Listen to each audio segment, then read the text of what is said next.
बेवफा है, प्यार कर लेती है पर निभाती नहीं है।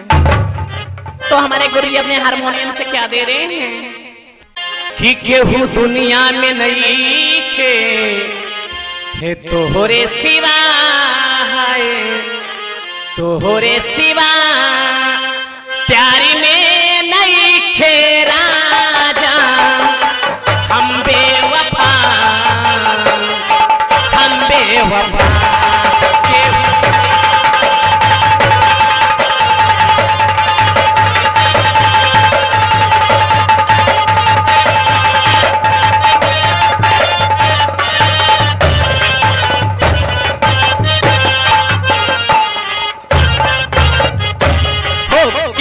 दुनिया में नहीं थे तोहरे सिवा, है तोहरे सिवा प्यारी में नहीं थे राजा।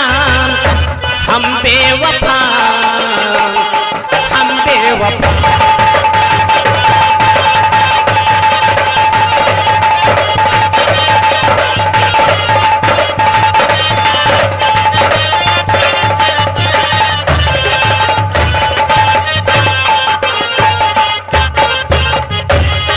चाहे बत्तिया तू माना, चाहे मती माना हो, चाहे मती माना हो प्यारी में नहीं थे राजा। हम बेवफा, हम बेवफा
सजा हो, भले सजा प्यारी में नहीं थे राजा।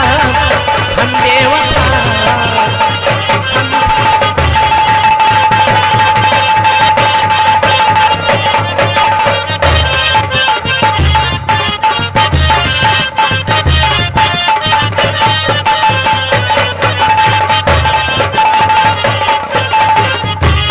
जब से